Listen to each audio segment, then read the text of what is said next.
Olá, queridos, paz e graça, Pastor Daniel falando com vocês. Gente, vamos falar um pouco hoje sobre um fenômeno que está acontecendo no meio reformado, que não é tão fenômeno assim.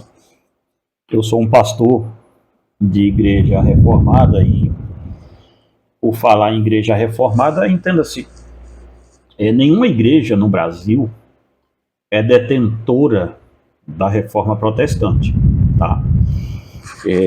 Diga-se de passagem, a gente começar aqui esse vídeo bem, o meio reformado, até uns 20 anos atrás, ele era um meio aí bem acanhado, bem quase que irrelevante no meio do cenário gospel, no cenário evangélico, tá? Então vamos começar bem aqui dizendo isso. De onde veio essa explosão das igrejas reformadas hoje, como sendo a detentora aí da reforma e assim por diante, no quesito próprio Calvino mesmo. Porque essa explosão toda de João Calvino hoje no nosso meio aqui no Brasil, tá? Isso se deve muito ao pastor Walter Graciano. Diga-se de passagem, na época nem pastor ele era, ele é um leigo que entendeu que a igreja reformada precisava das obras de Calvino no Brasil, e eu faço aqui na primeira parte desse vídeo um tributo, ainda em vida, ao pastor Walter Graciano Martins, eu acho que é esse o nome dele, eu sei que é Walter Graciano, pastor Walter Graciano hoje é um senhor bem idoso já, e ele assim foi o homem que fez Calvino falar em português. Gente, isso foi fenomenal, sensacional. Eu tive a honra de conversar com ele há uns 3 anos atrás pelo telefone para tentar trazê-lo aqui na nossa igreja, só que ele mora aqui em Goiás, eu moro em Minas Gerais, relativamente estamos perto um do outro, mas a idade, a visão dele, tudo isso não o deixa trafegar tanto hoje pregando por aí.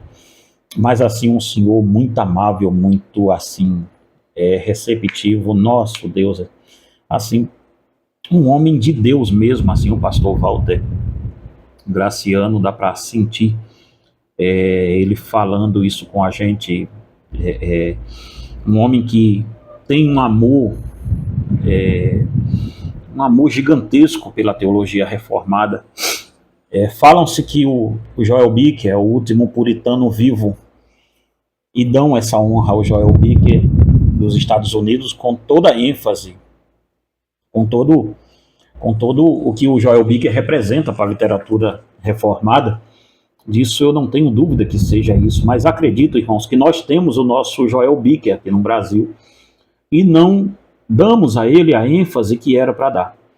O Joel Bicker, de fala brasileira, o nosso puritano brasileiro, se podemos chamar assim, é o pastor Walter Graciano.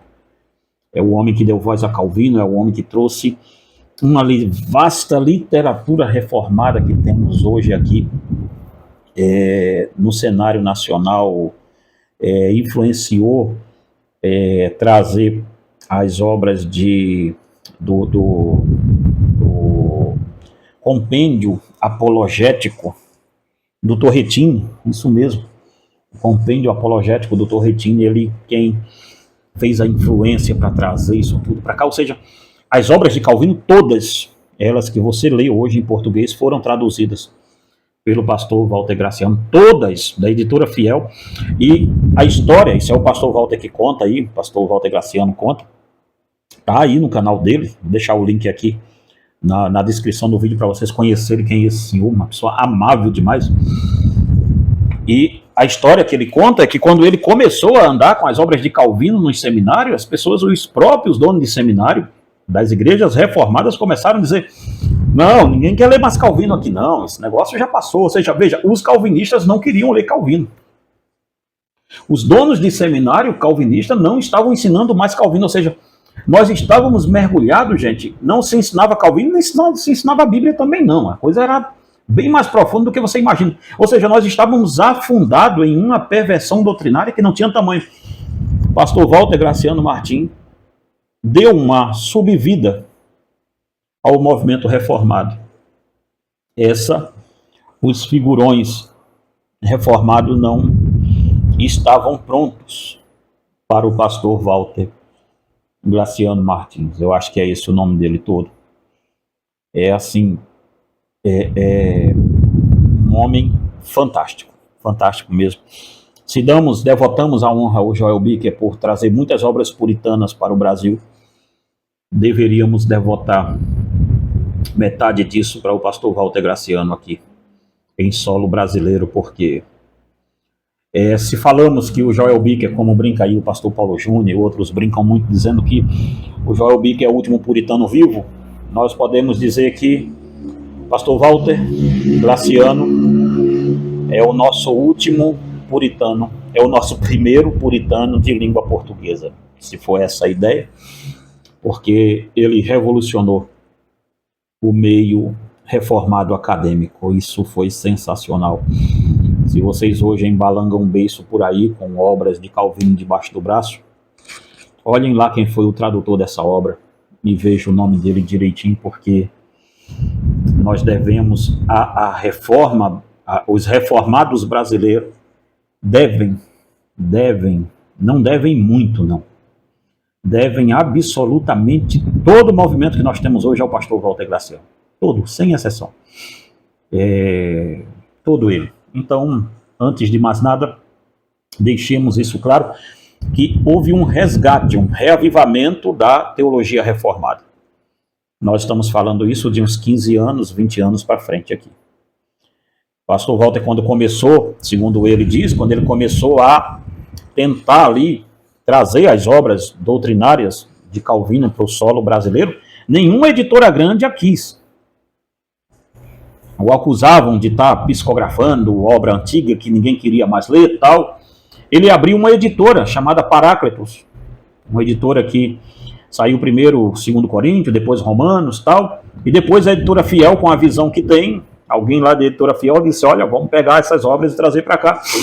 E hoje a editora Fiel, a editora Clear, lá do estado de Pernambuco também, a editora Clear, a editora Fiel, e essas outras editoras aí, hoje já lançam obras de Calvino periodicamente aqui no país e deu o que deu.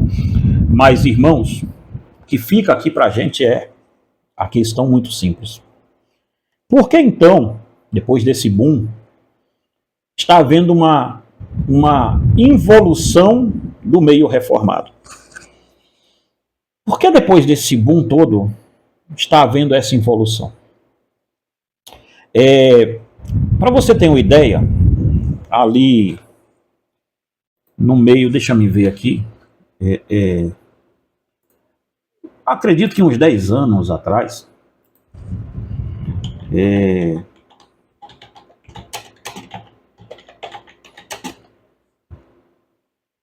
acredito ali que há uns 10 anos atrás houve uma tentativa de retomada do púlpito das igrejas reformadas, e agora eu vou falar especificamente da igreja presbiteriana e das igrejas batistas, que estão uivados de maçons em cima de seus púlpitos. Não são poucos os maçons que estão nos púlpitos dessas igrejas batistas, igrejas presbiterianas, e agora também com o advento das Assembleias de Deus, cresceram muito as Assembleias de Deus hoje, marcam seu território dentro da maçonaria, ou ao contrário, né, ou a maçonaria criou um monte de pastores para colocar dentro das próprias denominações. Isso nós nunca vamos saber quem manda em quem, mas o certo é que alguns anos atrás o reverendo Augusto Nicodemos soltou um vídeo, uma pregação dele de áudio, e essa pregação está aí no YouTube, a descrição está aqui também, o link está aqui na descrição desse vídeo, dessa pregação. Nessa pregação ele fala que o Supremo Concílio, ele fala sobre os concílios de algumas igrejas batistas, que a maioria das igrejas batistas, em síntese, aconselham os membros a não serem maçons, mas não há uma proibição clara disso. Que isso fique muito claro aqui. Não existe uma proibição clara e evidente na maioria das convenções batistas para que os membros não sejam maçons, tá? Isso é um perigo. Se você acha que uma coisa é errada, porque você vai orientar e não proibir. As Assembleias de Deus, até onde eu fazia parte, o estatuto dela, das Assembleias de Deus, da convenção que eu fazia parte, que eu não vou dizer o nome dela aqui, mas na nossa convenção, na época, o estatuto proibia veementemente um pastor participar de sociedade secreta, seja ela qual fosse, e o nome da maçonaria também era citado. Citavam alguns nomes como Rosa Cruz, maçonaria, e qualquer sociedade que tivesse o teor de sociedade secreta. O membro da convenção estadual da qual eu fazia parte, e também da convenção geral. Esse estatuto também era da Convenção Geral das Assembleias de Deus.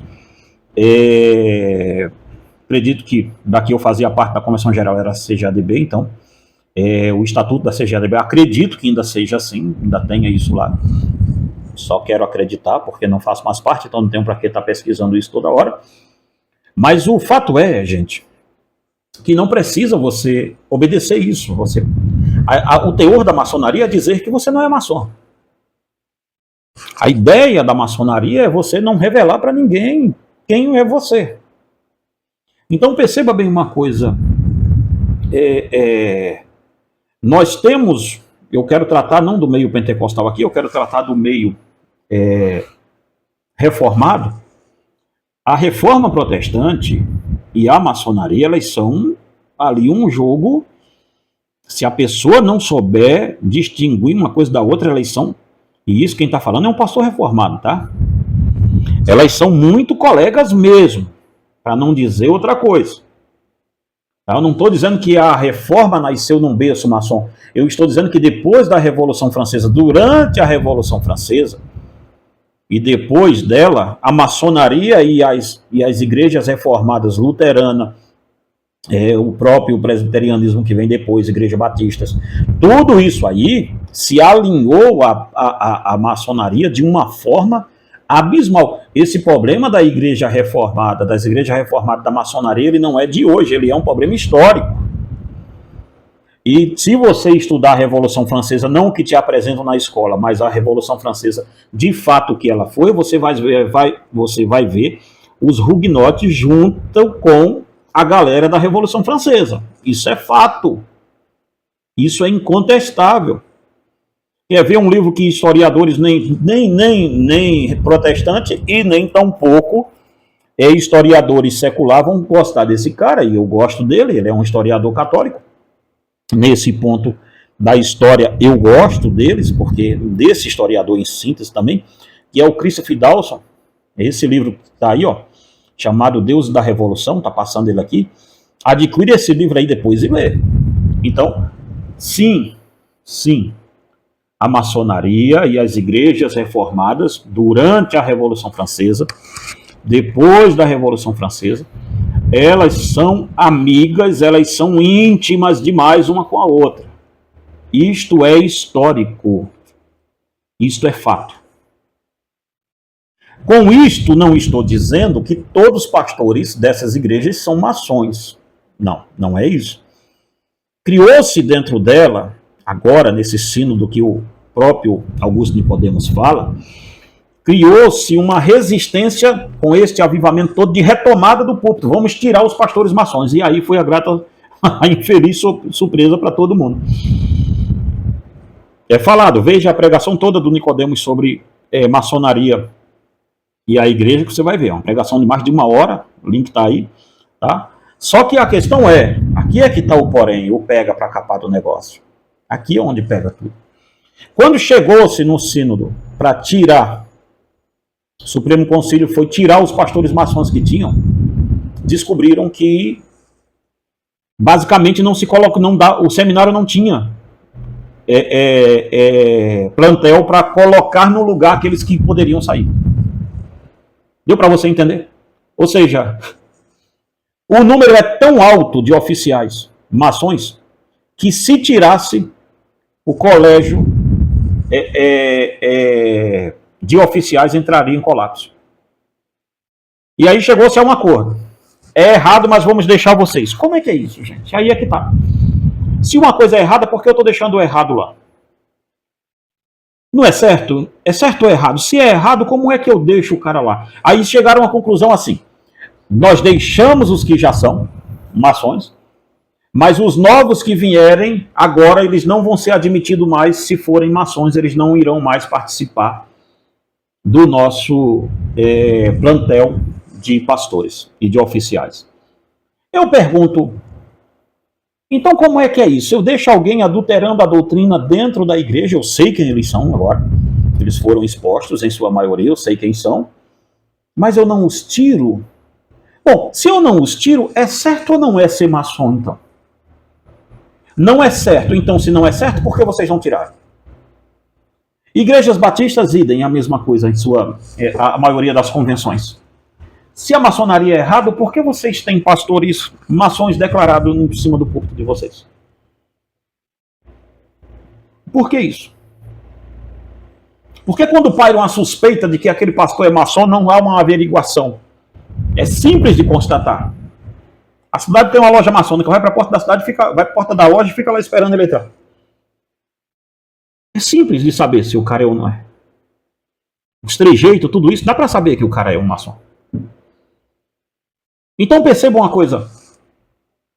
Se é errado, por que então tolerar a próxima geração? Deixa esse pessoal formar a próxima geração?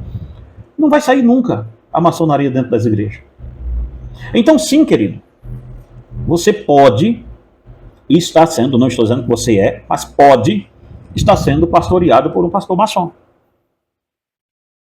Essa é a grande realidade sua.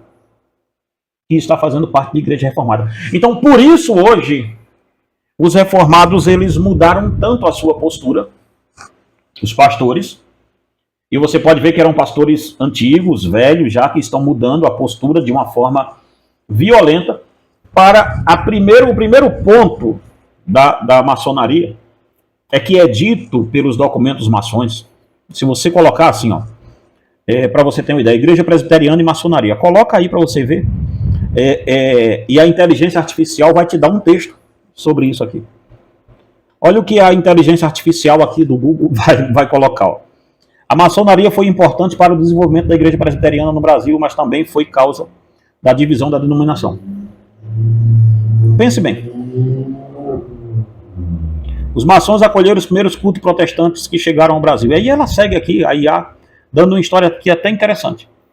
Mas como nós reformados temos o mau vício de olhar o erro dos outros e não o nosso, e foi isso que destruiu o pentecostalismo na pessoa das Assembleias de Deus, de olhar muito o erro dos outros e não deles, eu estou advertindo a nós aqui. Nós temos um problema, nós temos um elefante branco na sala chamado maçonaria. E quem está falando isso não é alguém de fora, é alguém que agora tem... Eu posso falar, eu sou de dentro. Não de dentro da igreja presbiteriana. Tem muita gente que confunde, tá, gente? Acha que eu sou um reverendo da igreja presbiteriana. Eu não sou da igreja presbiteriana, tá? Eu sou da igreja reformada Palavra da Cruz. Tá bom? Fique isso bem claro aqui. Amo meus irmãos presbiterianos, tenho um respeito imenso por eles. É uma obra gigantesca que esse pessoal faz, o pessoal sério, que não está envolvido com maçonaria.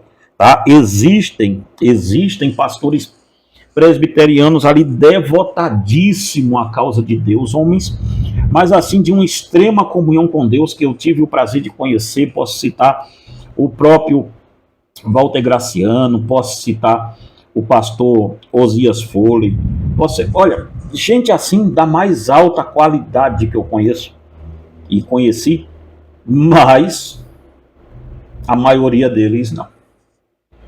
A maioria deles tem um elefante na sala, chamado maçonaria.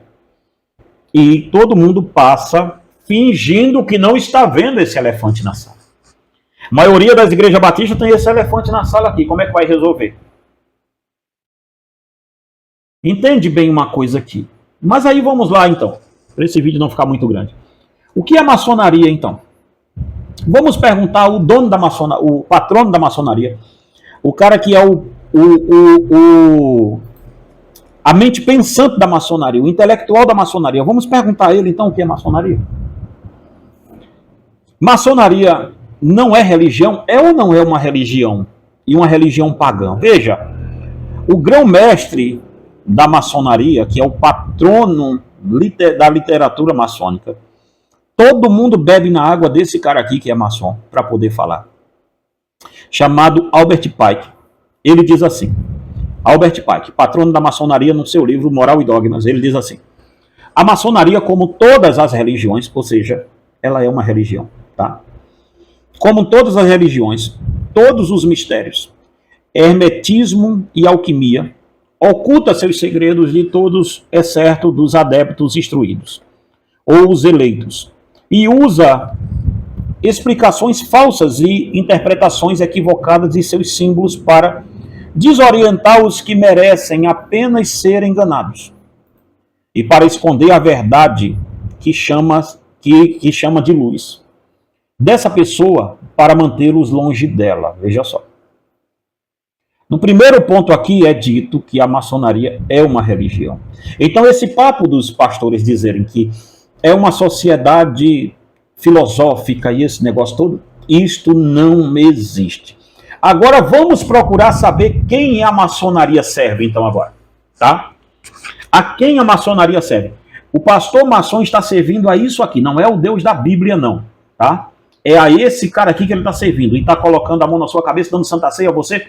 Se você desconfia, saia desse antro para ontem, não é para hoje, não. Nem pense duas vezes. Nem pense. Olha bem isso aqui, ó. Ainda ele falando. Veja bem, eu coloquei aqui assim, ela não só é uma religião, mas também o seu Deus é bem definido. O mesmo patrono em Sutra, que é o Albert Pike, no livro Moral e Dogma dele, afirma categoricamente que os graus mais elevados da maçonaria, o grau 30, 31, 32 e 33, devem adorar, adivinha quem? A Lúcifer. Olha bem o que é dito no livro dele, Moral e Dogma, de novo. É dito assim: para vocês, soberanos grandes petores gerais, nós dizemos isto, que vocês podem repetir para os irmãos de grau 32, 31 e 30, tá? No caso aqui, quem está repetindo isso é o 33, então não precisa ele citar o 33 aqui, que é o grau dele. Então ele está dizendo que para baixo do 30, do 33, ele pode citar isso que ele vai citar agora. Para o grau 30, o 31 e o 32. Esses graus aqui podem receber essa informação do grau 33. Aí ele diz, vamos lá, explicado isso, vou ler aqui tudo. Para vocês, soberanos grandes petores gerais, nós dizemos isto, que vocês podem repetir para os irmãos do grau 32, 31 e 30. A religião maçônica deve ser, por todos nós iniciados dos altos níveis, veja, mantida na pureza da doutrina luciferiana, é dito aqui. Isso eu não estou inventando. Moral e Dogma, tá? Sim, Lúcifer é Deus. E a verdadeira e pura religião filosófica é a crença em Lúcifer, o igual de Adonai. Mas Lúcifer deu a luz e mas Lúcifer, Deus da luz e Deus do bem, está lutando pela humanidade contra Adonai, o Deus da escuridão e do mal. Veja, para a maçonaria, Adonai é o Deus do mal e Lúcifer é o Deus do bem. Deu para você entender isso aqui? Um pastor maçom serve a esse cara aqui, porque este é o Deus da maçonaria. Instruções do Supremo Concílio 23, de Albert Pike, o grande comandante da maçonaria. Está aqui, 14 de julho de 1889, quando esse livro foi escrito. A maçonaria não é uma simples religião, gente. Ela é uma religião luciferiana. É dito pelo camarada que é patrono da maçonaria, meu Deus do céu. E ele continua. Lúcifer, o portador da luz, É ele quem porta a luz. Não duvide. Veja bem. A maçonaria é isso aqui. E o reverendo Augusto Nicodemos, na sua pregação, não hesitou em afirmar que sim, dentro da igreja de vocês, da igreja presbiteriana, existe um grande número de pastores maçons. As igrejas batistas têm um grande número de pastores maçons. As igrejas hoje, também das Assembleias de Deus, têm um grande grau de pastores maçons. E a quem eles servem? A quem eles servem? A Lúcifer. É o que diz Albert Pike no livro Moral e Dogma. Se a maçonaria serve a Lúcifer e os pastores são maçons, então eles estão seguindo a quem? Estão servindo a quem? De novo, sim, Lúcifer é Deus. Veja, a maçonaria deve ser, portanto, por todos nós iniciados dos altos níveis, mantida na pureza da doutrina luciferiana. É isso que é dito aqui.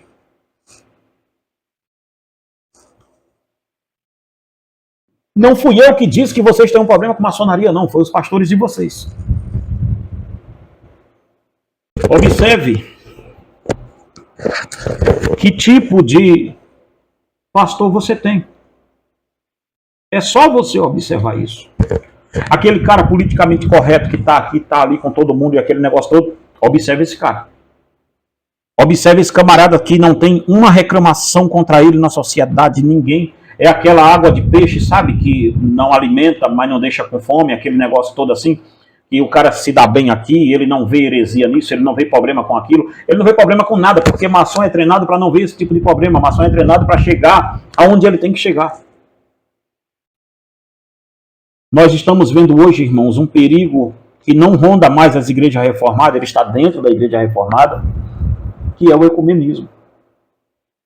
Quando você vê se a maçonaria ganhou ou não ganhou, basta você ver como a igreja reformada acolheu dentro dela tudo que é doutrina estranha. Acabou. Pentecostalização das igrejas, emburrecimento dos membros, a idolatria. Veja, os caras saem da igreja pentecostal porque idolatravam. Vamos citar um nome aqui que ele nem é tão idolatrado assim, mas tem muitos seguidores, que é o Malafaia, o Samuel Ferreira e outras coisas, e os cantores gospel eram idolatria, que esses caras danados, eles saem de lá, caem aqui, aí eles começam a idolatrar Nicodemos, começam a idolatrar Hernando Dias Lopes, começam a idolatrar Jonas Madureira, começam a idolatrar todo mundo também. Qual a mudança de um para o outro? Não se tem mudança nisso. Vamos colocar o pessoal CCBano? CCB, saiu da CCB, aquilo era idolatria, não sei o que, ninguém lia a Bíblia, veio para cá, não lê Bíblia, não estuda a Bíblia, não faz nada. A idolatria na cinza, agora a idolatria na verde. Mudou o quê? Só a cor? Então percebam uma coisa, gente. Olha a arquitetura das igrejas. Olha a arquitetura de uma loja maçônica, é a mesma coisa. Só vocês que não viram isso. O problema da maçonaria com a igreja é que Lúcifer rege a maçonaria. E se o seu pastor é um maçom, adivinha quem está regendo a tua igreja. Que Deus tenha misericórdia da nossa alma. Observe que tipo de pastor você tem. É só você observar isso. Aquele cara politicamente correto que está aqui, está ali com todo mundo e aquele negócio todo, observe esse cara. Observe esse camarada que não tem uma reclamação contra ele na sociedade, ninguém. É aquela água de peixe, sabe? Que não alimenta, mas não deixa com fome, aquele negócio todo assim. E o cara se dá bem aqui, ele não vê heresia nisso, ele não vê problema com aquilo, ele não vê problema com nada, porque maçom é treinado para não ver esse tipo de problema, maçom é treinado para chegar aonde ele tem que chegar. Nós estamos vendo hoje, irmãos, um perigo que não ronda mais as igrejas reformadas, ele está dentro da igreja reformada, que é o ecumenismo. Quando você vê se a maçonaria ganhou ou não ganhou, basta você ver como a igreja reformada acolheu dentro dela tudo que é doutrina estranha. Acabou. Pentecostalização das igrejas, emburrecimento dos membros, a idolatria. Veja, os caras saem da igreja pentecostal porque idolatravam. Vamos citar um nome aqui que ele nem é tão idolatrado assim, mas tem muitos seguidores, que é o Malafaia, o Samuel Ferreira e outras coisas, e os cantores gospel eram idolatria, que esses caras danados, eles saem de lá, caem aqui, aí eles começam a idolatrar Nicodemos, começam a idolatrar Hernando Dias Lopes, começam a idolatrar Jonas Madureira, começam a idolatrar todo mundo também. Qual a mudança de um para o outro? Não se tem mudança nisso. Vamos colocar o pessoal CCBano? CCB, saiu da CCB, aquilo era idolatria, não sei o que, ninguém lia a Bíblia, veio para cá, não lê Bíblia, não estuda a Bíblia, não faz nada. A idolatria na cinza, agora a idolatria na verde. Mudou o quê? Só a cor? Então percebam uma coisa, gente. Olha a arquitetura das igrejas. Olha a arquitetura de uma loja maçônica, é a mesma coisa. Só vocês que não viram isso. O problema da maçonaria com a igreja é que Lúcifer rege a maçonaria. E se o seu pastor é um maçom, adivinha quem está regendo a tua igreja? Que Deus tenha misericórdia da nossa alma.